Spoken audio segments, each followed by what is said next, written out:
তাদেরকে মেনে নিবেন। সামাজিক যোগাযোগ মাধ্যমে কোনো বিরূপ মন্তব্য বা কাউকে ব্যক্তিগত অ্যাটাক আমরা করি নাই। আপনি যেটা বারবার বলছিলেন যে বট বাহিনী, এখন আপনাকে যদি কেউ খারাপ মন্তব্য বারবার করে আপনি কি চুপ করে থাকবেন? আপনার তো সেটার প্রতি উত্তর দিতে হবে। এখন প্রতি উত্তর দেওয়াটা যদি অপরাধ হয়ে যায় তাহলে তো মাথা পেতে কেউ আপনার পিটাবে, সেটা আপনার মাথা পেতে আপনাকে মেনে নিতে হবে। প্রতি উত্তর দেওয়া কিন্তু আপনি যেটা আমরা বারবার বলছি যে বট বাহিনী বা যে ধরনের যে সাইবার বুলিংটা করা হয়, সাইবার বুলিং এর তাহলে কি আমরা কোনো উত্তর দিব না? মানে আমাদের প্রতিবাদের ভাষাটা তাহলে কি হবে?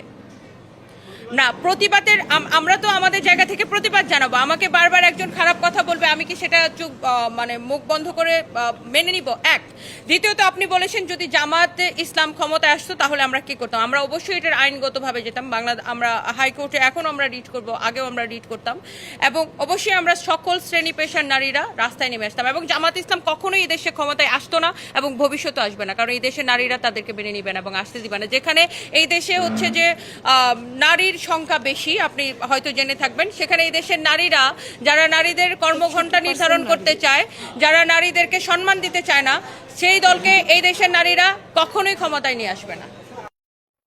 বিষয়টা হচ্ছে যে বাংলাদেশের সকল নারীদেরকে যে সাইবার বুলিংটা করা হয়, আমি আগেও বলেছি আমরা এটার একটা ওয়ান স্টপ সলিউশন চাই।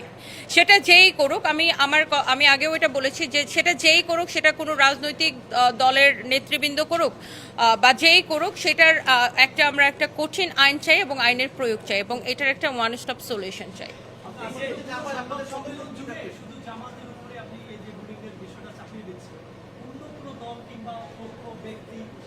না, আমি তো এইমাত্র বললাম সেটা যে কোনো রাজনৈতিক দলের হইতে পারে, যে কোনো মানুষ হইতে পারে, যে কোনো ব্যক্তি মানুষ হইতে পারে, আলাদা মানুষ হইতে পারে। মানে সোশ্যাল মিডিয়াতে যে সাইবার বুলিংটা করা হয় সেটা যে কোনো যেই হোক না, আইন যখন হবে আর আইনের প্রয়োগ যখন হবে সেটা সবার জন্য হবে, আপনার জন্য, আমার জন্য, সকলের জন্য সমান।